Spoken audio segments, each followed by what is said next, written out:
She was stiff and aching now. She and the other, and below her the dry branch broke. It went down the bank and splashed at her feet into the shallow run of the water at the bottom. She grabbed fiercely at the grass, hauling herself up again, careless now of what further noise she had made. It was too late for that. The Coven was afoot. There was not the slightest chance that the breaking wood had not been heard, and she took one quick glance, seeing half of them scrambling to their feet. And then she waited for no one. The gap in the hedge was perhaps 10 yards ablaze with silver moonlight, and she ran wildly for it. There were yells and screeches behind her, as if the whole foul crew were in pursuit. And then she was diving headlong at the gap. She went through it somehow, feeling her clothes catch and tear, and then she caught her foot in the grass and went sprawling in the glare of the moonlight. She pushed herself up, desperate to find her feet, as she thought of what was coming, and then suddenly she was aware of silence. The yelling and the screeching had stopped. Not a footfall could be heard, and there was nothing but the sigh of the gentle wind to break the silence of the churchyard. Fear mounted to panic as a wild thought came of her whole crew vanishing, flying perhaps through the air or melting into the graves. Any whore could be loose in the churchyard now, and her leg had failed her. She could not move, could hardly breathe, and for nothing the earth could hold would have looked back. Before her was the open field, vivid upon the moon, and her side the long line of the hedge, and the gleam beyond it, and the sated roofs and the houses were, and sanity, which she had grasped for. Yet she had managed in turn, knowing that what she had seen, the Coven announcing themselves before Satan, was it to be said that she had been imagining? Possibly something more.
The devil came slowly to his feet, and the others sank to their knees, all facing him, and bent forward with their heads on the ground.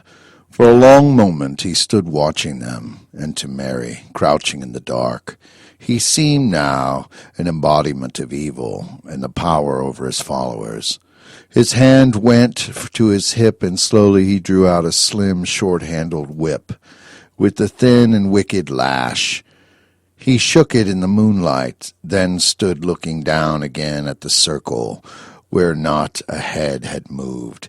He cracked the whip, and the response was startling. All of them, except only the devil and his piper, were at once pulling off their clothes and flinging them to the ground. It was done hurriedly, and a minute later they had not a cloth left between them, men and women alike. The piper stood by the devil's side, waited for a nod, then broke again into that wild, lilting tune, and at once they broke into a circling to it, going widdershins against the sun. And this was more than a walk. It was more like a dance, with shaking and twistings and some leapings into the air of the younger ones, by Judith and by Betty too, who was going at it with every sign of enjoyment. But some of the elders were finding it hard, and the devil stepped down from the grave and moved closer to the dancers, watching for the laggard. He soon found her, a woman middle-aged and heavy, and at once he used his whip. There was a screech of pain as it went snaking around her thighs, and she jumped wildly away, not lagging now. The devil nodded, the piper playing faster. The two more of the women felt the whip in the next half-minute. It was ruthless, but it was something more than that, as Mary began to see. But now, with the speed of it, the exertion, the hot panting for breath, and perhaps the tremor of fear, in all of them it was turning into a frenzy. The signs were obvious, and suddenly the devil took advantage again. It was startling, and young Judith, slim and white under the moon, and more vigorous than any who received his favors. She was not given a choice about it. She came dancing past him, and he suddenly seized her by the neck and elbow, spinning her around, turning her toward the grave. And then he had her off her feet altogether, carrying her towards it and flinging her down on the grass.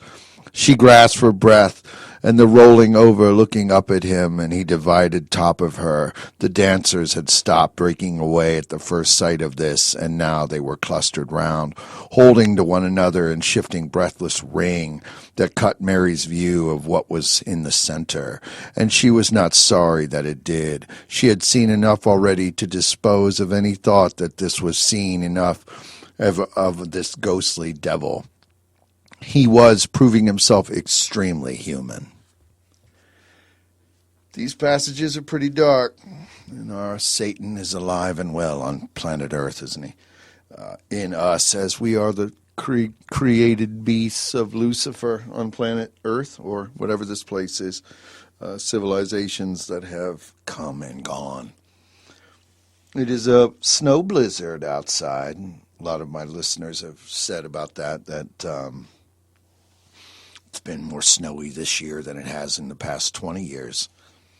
Maybe there's something to that. I have no idea. I do like it when it snows, though. It's very peaceful. I like the wind. And I like that it clears the streets and it makes everything quiet. You know, you can get a lot of work done that way. But it's been pretty quiet where I've been staying lately. It's not too loud over there, I can tell you that. Other places where I've stayed, it's been kind of loud, but kind of peaceful. And with the cold weather, it makes it nice. Had good feedback from my show yesterday on poetry. I do love my poetry and the lyricism of the aspects of it, how it can be moved into music, and so on. I'll be doing a little music a little later on this evening with my Moontide and Nana project, which I'm looking forward to. In the event that my violinist does show up, I don't know. I have some kind of philosophic discussion that's going to be taking place too. I don't know if that's going to be happening in this blizzard downfall of the ice that is happening. Chort is having his vengeance this day. Chort is the Russian name for the devil. The devil aspect, obviously, if you take the D off of this verbiage, you're dealing with evil. And a lot of these other developments on the devil has many different names, obviously, through our entirety of our Akashic record. Is there an embodiment of evil in the universe? Probably so. We are also, as a humanity, embodied of this evil. We seek to control it in some kind of cudgel or something. And I think it's imperative for mankind to unleash it, hence the entirety of my work. A lot of other philosophers have looked at the aspects of evil, but they do it in a very skewed vision of destruction. I think it can be more purified, and there is an order that can be attained in darkness, an order of darkness in its totality. And those that kind of deny this really live in some kind of self-deceit. We are a might is right society. We really have set up these laws and things to try to control ourselves, to keep ourselves from ourselves. If these laws were removed, we would be at each other and we would annihilate each other. or at least there would be a battle of the fittest. This aspect is a major part of my work as well. But through black magic is might, the power that can be harnessed from the ability to project one's will into the environment and manipulate it and bend it to your entirety is the whole premise of my work as well. But when you marry all of these different aspects together, you arrive at an evil, or what could be termed evil. But it's true that one man's good is another man's evil, and so on and so on. But the embodiment of the devil is very real on Earth. There's things that do overcome people that can make them very demonic. Recently, there was a woman a few days ago who thought all of her children were possessed and that she was possessed. So she decided to take a long knife and butcher all of them. She felt that this was their exorcism. And very similar to Amanda Knox, although Amanda is free by Lucifer's will and living high here in the United States. She's currently still being prosecuted for a satanic witchcraft murder sex party that happened in Italy or something. And Amanda's quite a fascinating creature to me, knowing that some of her writings from before depicted the exact murder which she wanted to perfect, in a sense, to get away with the perfect murder. But it was satanic in origin. I mean, the question that belies anyone with common sense, even though she's really got a good deception campaign going on, because I do know that she murdered that person. I think she did, which is fine. I mean, that's what she was willing to do. That's what she's done, and the court has deemed her that she didn't. But I just have an opinion that I think she did. Just looking at the whole aspect of angel eyes, demonic devil, she-devil, whatever, who else would have killed that woman? Why did it take place the way it did? There is one man in jail over it, but he was just part of the Halloween party that went down a couple years ago. Because Amanda's into it, she's into her trip. That's fine too. But these are kind of possessions and demonic forces that happen as well. And they unleash in various aspects. And all of the names of Satan or whatever, Belial, Lucifer, Asmodeus, Andromelech, Leviathan, all of these different names are from different heritages of our existence down through the whole of our record. And they actually predate any Christian aspect or Muslim slave reality. These things are very ancient, leading to the grand name of Pazuzu, who is demon of the air. So it is very interesting to note that all of these different names represent one centrality, being evil incarnate. That the evil is actually something that is not going away within us. It's still there, although through the altruistic aspects of our conditioned herd lie, good being conditioned into us has kind of subdued it. It's kept us in a very aspect, kind of a prison in a sense, a manufactured reality or whatever. But through the use of Satanism or black magic or witchcraft or whatever you utilize, one can escape these doldrums and seek out other realities of existence, which would be kind of kept away from the normal practitioner or person, sheeple thing or whatever. It's just hard for most to grasp or understand how it all works. But really, in essence, through Satanism or witchcraft or whatever you're using, it is far better to do that than to allow yourself to fall into this malaise of a sensory stimulus prison, being locked in your television, not really thinking for yourself. I was speaking earlier that if people's television were turned off, the drones would run around and request to be plugged in again. It's kind of a weird misnomer, but it's got such a hold on us as a new television god that it's the nature of the beast. She was feeling safer now, getting used to the safety of the ditch. And as fear died away, disgust came in, and not merely at the last. The naked dancing with its antics, its breathless speed, and its whip for the laggards seemed nearly as bad, and she was not yet past shock at seeing her Betty in it. That had angered her, and she would not have minded if it had been Betty, and not the other who had caught the devil's eye and whip. No doubt she could have done, but she could also have caught his eye in another way, and be where Judith was now. Disgust was mounting. It soon mounted further. The devil scrambled to his feet, clutching now his pants, and the two men opened their baskets and brought out mugs and bottles from which there was soon a draught of wine for everyone. It was quickly drunk, and then the ritual resumed. The baskets were put on the grave, and the devil took his seat on the top of them, posing as if it was a throne. Then Betty and another, perhaps the youngest among these women, went searching on the grass for Judith's clothes, which were they now brought to her, helping her to dress, and both comporting themselves as a dutiful attendants. Both of them curtsied to her, and she slowly took her seat at the devil's side, apparently as his consort now. The others courtesied to her, and the men did their best to bow, and Mary, staring in surprise, began to remember tales she had heard of witches calling one of their number the maiden, who was privileged and had authority. If this meant Judith, it now seemed a name ill-chosen. The devil rose to his feet, hideous in his horns and goat head, and spoke briefly. It was plainly a man's voice, but it was muffled in the mask, and would Mary not make out what he said. But what she said was enough, and it left her quivering and all but disbelieving.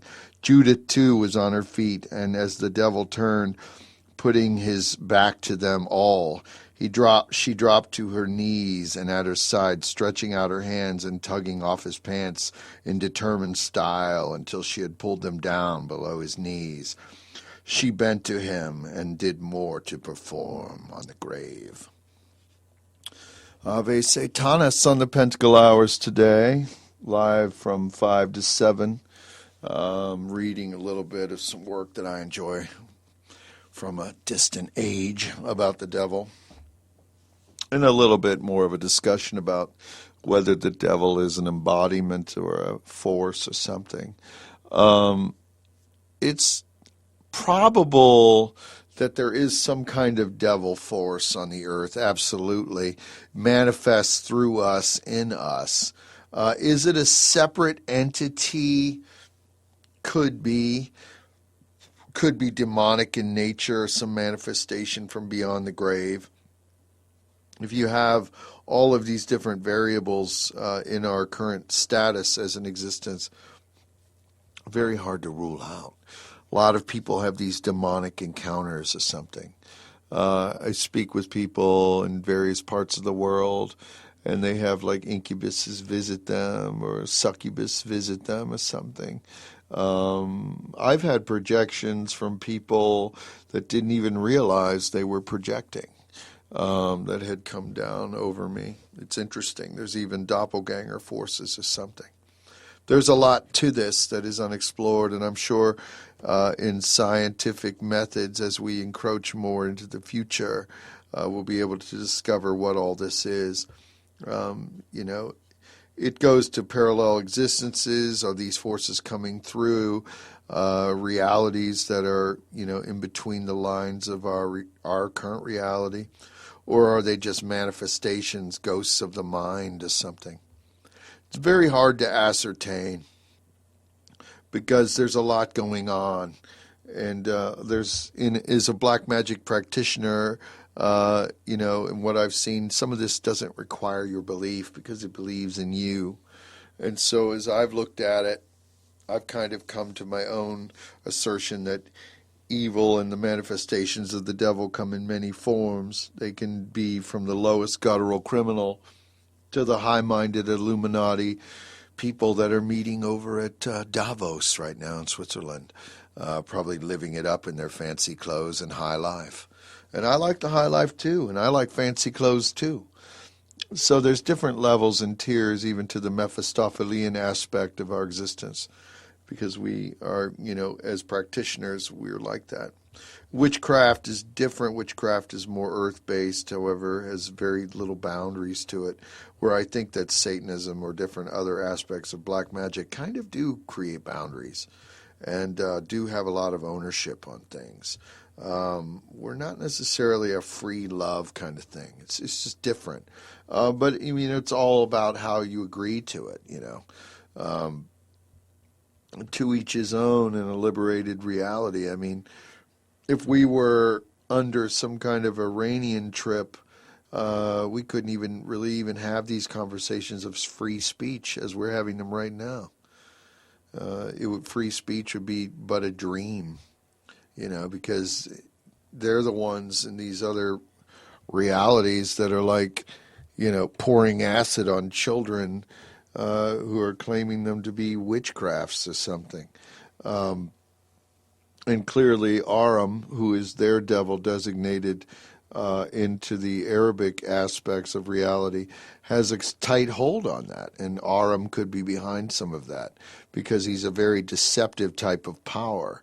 And in this demonic aspects, different demons do different deeds. Even if you were to look at the Goeshic aspect of reality, things that were relegated by Aleister Crowley, the Goetia in general, as we know, each demon has its own role to play and can be evoked for its various purposes. So, Ahriman has a strong hold in an Arabic aspect. Pazuzu has a strong hold over our demonic area that is Chicago, because we have the last remaining idol of Pazuzu in a museum. And it's kind of entertaining to go and see it. The thing is more comedy than anything, but still very fun. It's nice to be with you today. I'm Winter Lake at winterlake.com. And I had a couple people send in their dreams, which I might interpret today. I don't know. In this snowy blizzard day, as I look out at the freeway, at the rat race of poor people running place to place, which I do as well, which I guess we all do if we're terrestrial, because we can't fly, right? Although last night I think I was flying around, at least mentally, through astral projection. I think astral projection is real. A lot of people think it's all nonsense, but I think it's kind of interesting. I think you can, meet people in your dreams or astrally project and do things. There's been many books that have codified the whole subject or brought some kind of scientific thing to it, as well as many others that have, called it as a charlatanism and lies and all of this. It's kind of like Area 51. Nobody really knows what's going on, Although I've remote viewed and spoken of Area 51 quite a bit, it's really interesting, vast place, and I kind of think I know what's going on. But with astral projection, what's annoying is when someone from across the world or someone that you're trying to get rid of can just visit. And that's a problem, and that's annoying. And I'm still working out how to break astral projection of others from coming into a space. And you don't even really need to know where they live. The astral projection is fascinating because you can just hone right in on a person, even if they've moved or whatever. And I think I've had little visitors recently coming in from the astral realm or something. And in astral, it's very similar to remote viewing, but not quite, because in remote viewing, you're sending your mind out, whereas in astral, it's more spiritual endeavor. And you actually have a cord that is attached to you. And again, you have to make these leaps of belief, as I am speaking from a position of belief. If you don't believe in it, then, this show or whatever is not really something that's going to fit into your aesthetic spectrum or your atheistic spectrum. as atheism is more about self-worship and the non-acceptance of any kind of spiritual endeavor. So you would laugh at things like astral projection or curses or things that are very different in to your knowledge. However, those people that are thinking in that manner, I found that atheists are very much victims of really good spells. If you're an atheistic person, you can really be wrecked because you have no barriers of protection. You have no way of knowing what's happening.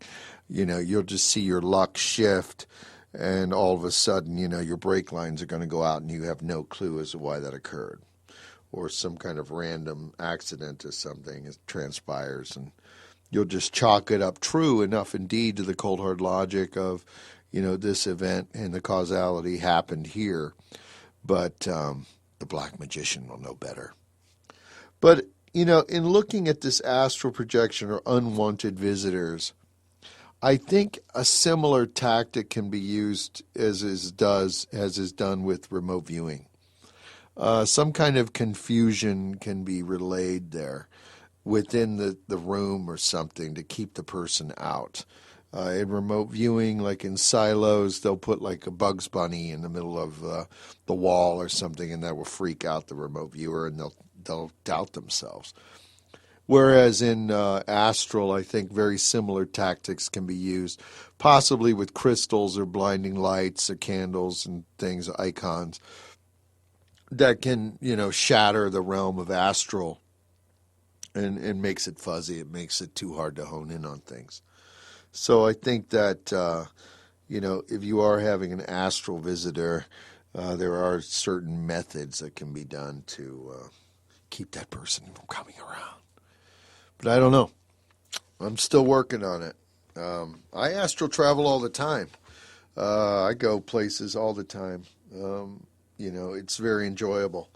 It's something that I enjoy to do, but it's, again, not for everybody. But in looking at these dreams that I've gotten in, one in particular we can analyze today is looking at, I believe, more of this, destructive nature of alien visitation. How do you know that the lines of alien thing is happening as opposed to, the difference between that or some kind of imagination? This person wrote in and said that they believe that an alien is visiting them or something, and that they have some kind of abduction issue. And it's well known about these owl visions, that if you see an owl, it's the disguise of the alien using or something in your mind, abduction or fourth kind or something like this. In this dream, there's a light. The person is pulled out through a window, actually levitated. I don't know why they would find you so important. Anyway, they levitated you out the window, and you were under a light, and you remember some bright light. And then, you remember some cool grass or something. And you didn't really see an alien, but they were more owls or like owl-like people. And then later you said you felt demonic, and then you were running, and then the owl people were chasing you. So in looking at it, true enough, there could be a straight-up abduction alien thing going on where you have the personages of the aliens deceiving in this owl form. Or you could go and look at what an owl means in dream interpretation as like something foreboding. If you were to just straight interpret it away from the whole abduction aspect, it's clearly something that you want to be taken out of. If you're being taken out of that room, you clearly want to be taken out of your life or taken out of your aspect. But you're requiring someone else to do it. You lack the strength and tenacity to do it yourself. So you're wishing on a star in a way, in order for someone to take you out of it, a bright light or some kind of thing.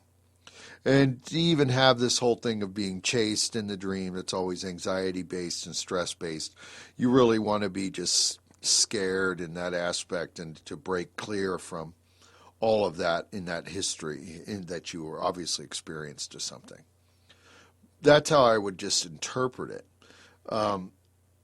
It's actually pretty positive because it shows from the unconscious speaking to the conscious that you have a desire to break from some kind of mold, but yet it'll take something or someone else to do it for you. You lack the ability.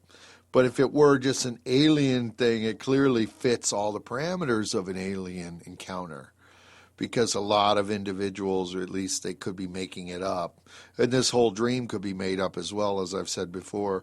All of this has to be taken with a grain of salt, but from the symbols we can learn.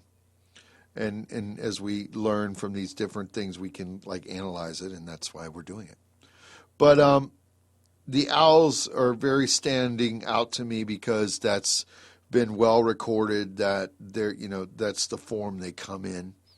Also, the bright light through a window, being levitated or a feeling of that, that's common in an abduction experience as well. And this whole thing about grass is something, I don't know if you woke up out there or outside. People are common that they've been abducted. They will go to sleep in one place and then wake up somewhere else. Kind of like Saturday night, right? But the aliens were your girlfriend or something. So it's just a lot of different things going on there. And, I'm not really drawn into the alien thing. I had a discussion earlier today. I was being interviewed, and the alien thing kind of found me. I didn't really find it. And I do think that aliens come through consciousness through long spans of time, not traveling. I think they're bending time and space. And as we advance, if we can escape our extermination event and self-destructive desire, we might be able to get there, but chances are we won't. But be able to figure out how this is happening, where are these aliens, what planet are they coming from, et cetera, et cetera. But right now, probably the world is just some giant TV for them to watch. So we're just really good entertainment.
season in this hell. It's all sex and death, as far as eyes can tell. Like Prometheus we are bound, chained to this rock of a brave new world, our God-forsaken rock. And I feel it's all we've ever needed to know.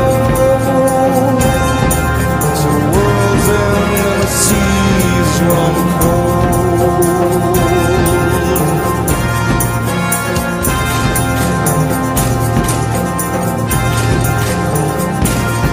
Give it 69 years, another season in this hell. It's all sex and death in Mother Nature's plans. Like Prometheus we are bound, chained to this rock of a brave new world, our God-forsaken rock.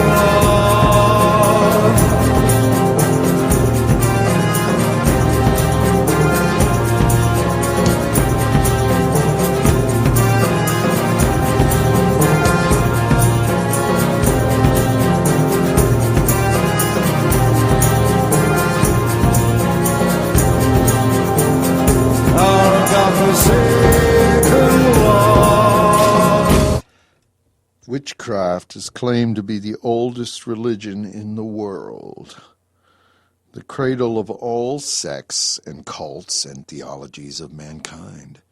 It has survived millennia of persecution, misunderstanding, and misrepresentation. Probably more nonsense has been written about witchcraft through the centuries down to the present time than any other subject. What is witchcraft? The real meaning of the word is the craft of the wise. The Anglo-Saxon word Wicca, or wise one, changed during the centuries, which is the natural fate of words, and becomes witch. And with the change of a word, the popular conception of witchcraft changed also, so that a witch, once a respected and esteemed member of the community, became an outcast, and from whom respectable men and women shuddered away. Nowadays, the attitude to the witchcraft is beginning to change once again. It is to the metaphysical generality. Looking back in history, we can see that the most terrible persecutions of witches was an admission of the strength of the belief in their powers. With the advance of what some would call materialism and some common sense, witchcraft is taken less and less seriously, and as this happened, measures and forces against it became less and less stringent. In 1735, the Witchcraft Act was passed. Its essence was that witchcraft did not exist, and that anyone who pretended to possess supernatural powers should be prosecuted. Finally, in 1951, the last of the Witchcraft Acts was taken off the statute books. I'm not saying that the only factor producing this altered attitude was disbelief in the powers of the witch. When public opinion changes, it must be the result of many developments, and in this case, of tolerism. Born of greater knowledge and understanding played in its part. The curious thing is that today the disbelief, which could be said to be the beginning of the decrease of witch persecution, is also on the wane. Within the last, say, 30 years, so much supraphysical phenomena discredited formerly as superstitious nonsense has been established as scientific fact. That the claim of witch powers no longer can be laughed out of court. The feeling that witchcraft is in reality some one reason for undeniable upsurge of interest concerning it. You know, it's endless on the internet with things and carry interviews and witches and resumes of rituals and so on. And the lectures of witchcraft have given the extended study in institutes and throughout different colleges and whatever, television programs featuring it. I guess witchcraft is on the inauguration. once more here in 2014. Kind of perplexing. It's already 2014, isn't it? 2013 came and went now. But witchcraft and Satanism are the fastest growing religion in the world, if you want to call it a religion. Black magic, practitioner, any kind of alternate reality. And then there's a lot of pitfalls with that. The cult of the occult comes in. And then there's always subjugation of different peoples and, fraudsters and all these other things that happen along with that. But the Christian and other aspect, ultra controlling thing, that edict is dead. That edict is very dead. So it's just happening that way.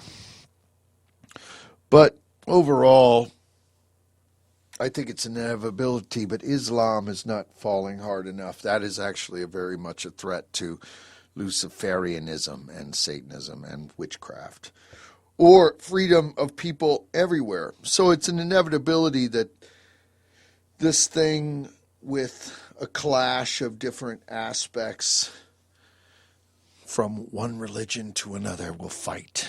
And I don't even really like the word religion. I think it's just too general. It doesn't really show a lot. But that's the word I'm using today to convey some interest in, or to convey the message of what it actually exactly means when I'm saying that Satanism and witchcraft are the fastest growing religions in the world. But I'm Winter Lake, and this is the Pentacle-Hours, and I might cut my show short today. I have a philosophic discussion that I need to do, and I have some music that I need to do. So I might just broadcast for a few more minutes and leave you with a song. And it's been very enjoyable to be with you today, and I will be back here tomorrow.